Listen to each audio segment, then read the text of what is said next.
Hello friends, my name is Edwin Getao Kibe. I'm a Global Goodwill Ambassador and the Country Director, Kenya. I'm also the Director, Uhai Center, an organization that deals with alcoholism, drug and substance abuse. We do prevention, treatment and rehabilitation. And alcoholism and drug abuse in our country has become a big challenge, and now that is why I decided to be volunteering my services to help people who are vulnerable in the community, because if we love, we care and we share, then only can the real meaning of humanity be felt amongst us. I hold a Master of Arts in Project Planning and Management. I have a Bachelor's of Commerce as an undergraduate, and also I'm a certified addictions professional. I completed my studies in Masters back in the year 2017.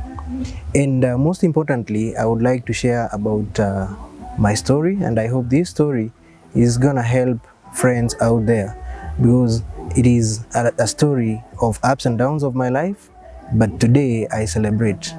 In brief, I'll share about what I've gone through, because this year, the year 2020, I'm celebrating recovery. I'm a recovering alcoholic, and many people, many children, many youths, many adults are suffering from alcoholism and drug abuse. I come from a very humble background, in a family of 4. I'm the firstborn.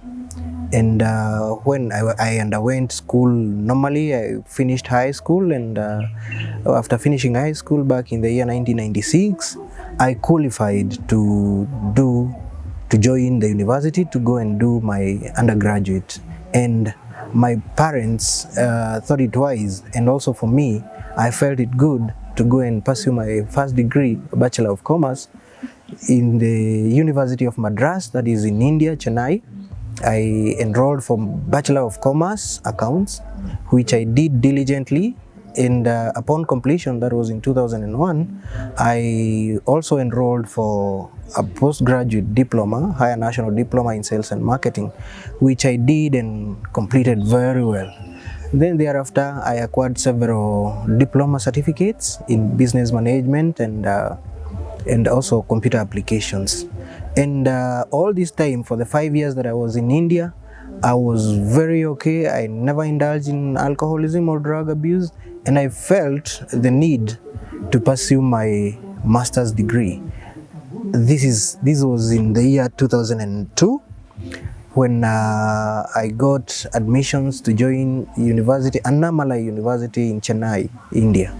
But then I felt the need to go back home and talk to my parents, because it had been 5 years, a period of 5 years that I was away, and have a holiday and then come proceed with my studies. But when I went back home, there were challenges, the financial challenges from the family, and I could not fly back to India for furthering my studies. I enrolled for a master's degree, MBA, in the University of Nairobi, and I got the admissions. After getting the admissions, the same challenge of financial, I could not finance my studies, so I had to think of looking for employments or some other source of income, something that can boost, or rather something that can help in paying for my school fees. So I went out looking for job opportunities. I went out looking because I felt I'm qualified. I mean, I have a degree in accounts, BCom, Bachelor of Commerce. I have a diploma, a Higher National Diploma in Sales and Marketing. I have diploma in Business Management. So I felt I had all that was required for getting employment. And therefore, I hit the tarmac looking for a job. And let me tell you guys, life was not so sweet for me. It was really difficult, because there were no opportunities forthcoming. And back in my mind, I would think that the best pay for somebody who has a degree in Bachelor of Commerce, accounts major, the little pay that one can get is a 6-digit salary. But to tell you the truth, the first pay that came my way, I was getting Kenya shillings 7,500. And this was really frustrating. I felt so disillusioned, and since I didn't know any other fallback position, slowly I started experimenting in alcohol as a way to find consolation. And little did I know that this will land me into troubles for the rest of my life. And I really struggled. Because since 2002 up to the year 2011, I cannot account for anything. For a whole decade of my life, I cannot give an account of what anything positive that I took from, that I made out of the 10 years or so. It was really bad because I had reduced myself to a nothing. I was sleeping in the streets, trenches. I could not feed well. In fact, I looked so emaciated, and it was really sad, and everybody was worried what would have happened to Edwin after having gone for further studies in a foreign country. Now he's back and he's indulging in all manners, because I would do all sorts of jobs just to sustain my drinking. It was very, very devastating. And at some point I would ask myself, what has happened to me? Because at some time I would think, here in Africa, sometimes you're told, you've heard guys that they are witches. It will reach a point you'll think that you've been bewitched. It's like nothing could really explain what was going on. Little did I know that this problem of alcoholism is a disease. Addiction is a disease, because later on I realized that I was totally addicted. It was bad news for me. So at some point, even my parents started asking whether they were very much willing to support and also help me get treatment into a rehab. But then there is a lot of stigma for those people who are going for treatment in Kenya, because it has not yet been fully accepted that addiction is a disease. And based on that, I would tell my parents or my friends that I'm okay, I don't have a problem, you guys, I'm not troubling you in anything, leave me alone, this is my life, if you don't like it, just get out of my way. And this went on until at some point where I went out for a drinking spree. And the problem is, this drinking spree is the local, the illicit liquor, the ones that you've heard that has killed so many because it's locally brewed, something that is not fit for human consumption. And when I was out there, and I had to look for my ways to convince guys to buy for me this liquor. And all I had to do was to carry my certificates from primary school, secondary school, my undergraduate, and all the qualifications, my passports, they were all in one folder. So, and the reason as to why I was carrying this, it was only to convince guys that I fit into their system so that they can buy some liquor from me. And somewhere along the way, when I got drunk, I lost everything. I lost all my papers. I don't have any rigid document, even as we speak today. So when I woke up the following morning, I was totally confused because I could not locate my papers. And I think that was the turning point of my life, because from then on, I realized that my life is not going to the right direction. So I had to look for ways of making a U-turn. So what did I do? I've lost my papers, I don't have, and the relationship between me and my parents is almost gone. There was nothing remaining. My friends, I had started to avoid my friends, and I was left with nothing at my hand. So that's when now I started recollecting myself. I mean, how would you fly out, get all the education in such a good time? In the year 2001, you have a degree in Bachelor's of Commerce Accounts, such a reputable course, and now I've reduced myself into nothing, and I don't have anything to prove to anyone that I was in school at any one point of my life. And believe you guys, that's where now reality hit. And I started asking myself what could have gone wrong with my life, because I don't have my papers. I mean, there is nothing I'm doing to add on to my life, and it was bad news. So I would start, or rather I started by going to seek for divine intervention. I would go to look for pastors to try and unravel the mystery behind my drinking, because nobody else in my family had such kind of a history of drinking irresponsibly. And that's when now the relationship between me and my creator, I started feeling I have had a gap between me and my God. And that's when now I started going back to church. And at some point I felt the need to go for a treatment. And it was not easy for me, but I didn't have a choice but to go and ask my parents. Now here I am, and I'm seeking for your assistance. Could you please take me for treatment? So they agreed to the idea. They took me for treatment. I was away for 2 months, 60 days. I went to the rehab, and that's how now the things started turning around. That's when, while I was at the rehab for the 60 days, I realized that addiction is a disease, and it enters gradually, not knowing that it can affect and cause troubles for the rest of your life.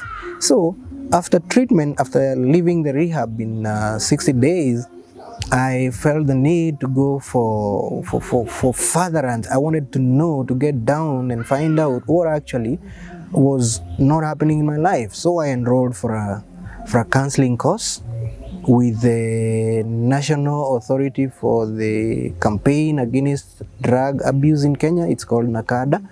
And I went for an addiction counseling course that lasted 2.5 years. And upon completion, that was in 2014, June, that's when I was certified. I received a certificate as a certified addictions professional to practice, give me the leeway to go and practice as an addictions counselor. I had ambitions. I had an objective to meet, and that is when it flashed back that in the year 2002, I had applied for a master's degree in business administration at the University of Nairobi.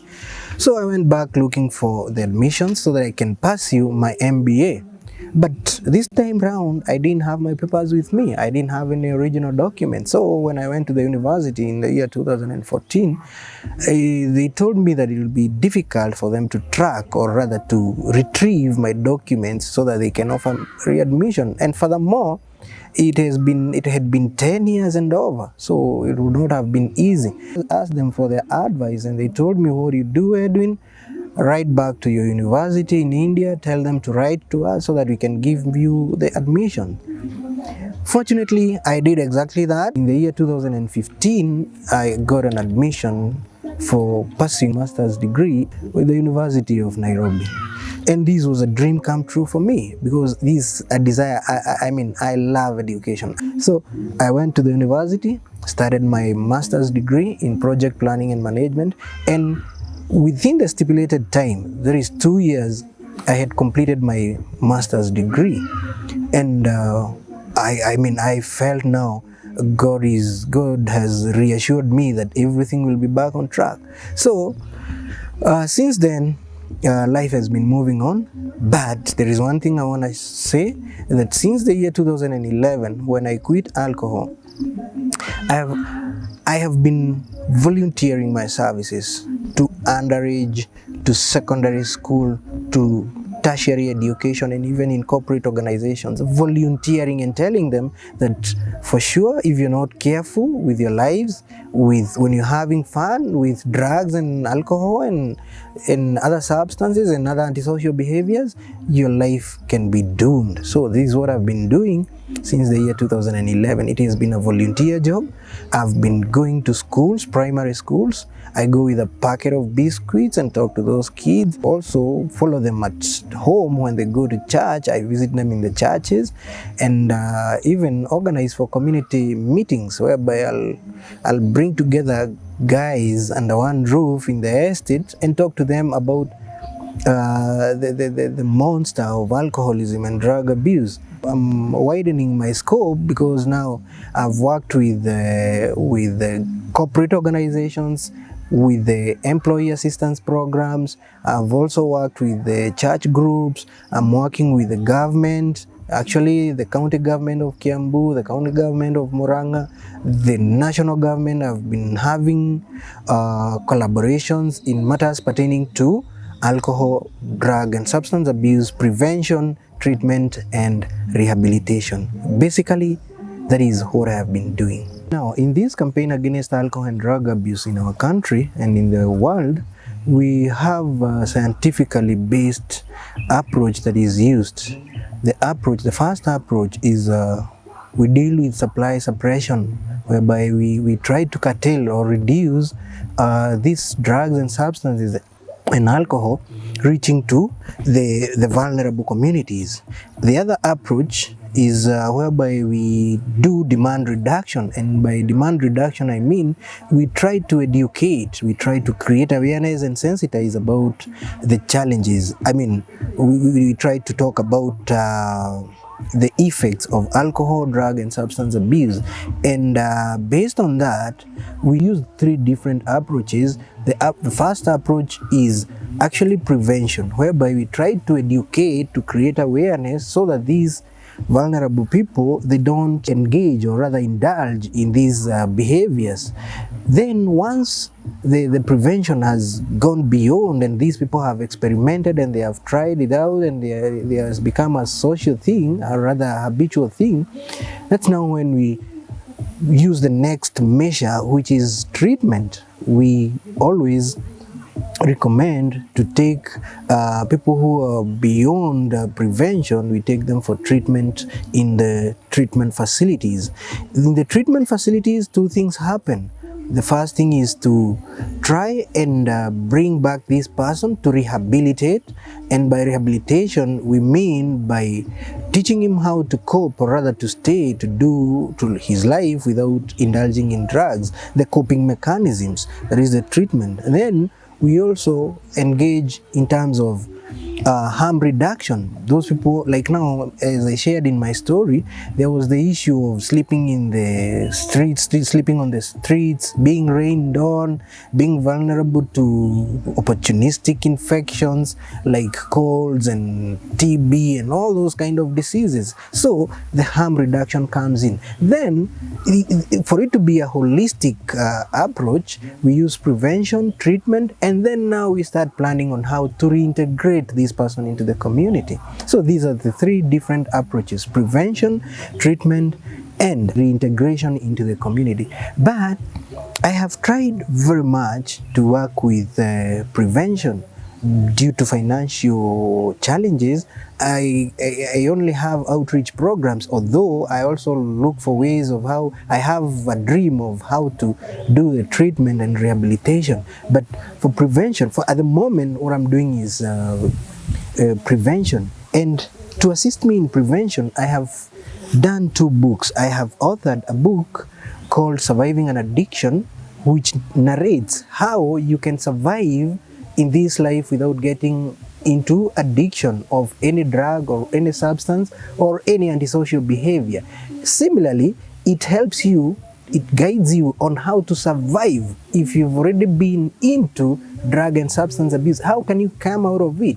This book was published in the year 2015, and up to date I have been supplying it in the schools as a resource material, as a reference material to be used in education institutions and in corporate organizations, all cadres of life. This book is very resourceful. Then in my campaign also, I realized that we've given so much emphasis on the children, the people who are affected, not remembering that parenting is an issue, because the challenges in life, the current challenges in life, bringing up of children has become a challenge. And that led me, or rather that guided me, that informed me the need to publish this second book that was published in the year 2019, September 2019. And it's talking about how parents can bring up their children in a very normal way, in a very normal life,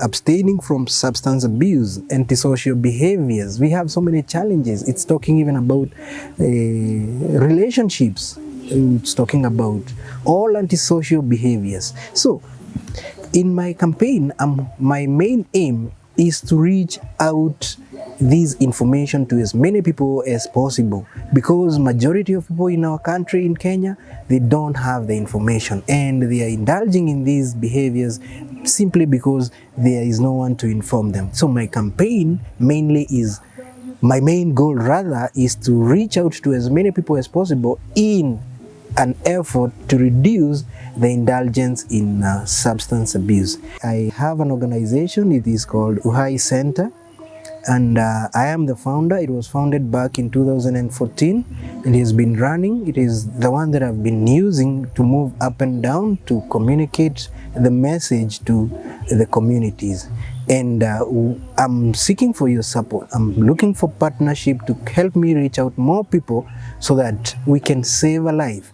And I almost forgot to mention that due to my activities, that is how I was identified as a Global Goodwill Ambassador, because the motto of Global Goodwill Ambassadors is nothing but loving, caring and sharing. That's how I share my love to the people around me, and that's how I share my care and affection to the people around me. Thank you guys. God bless you.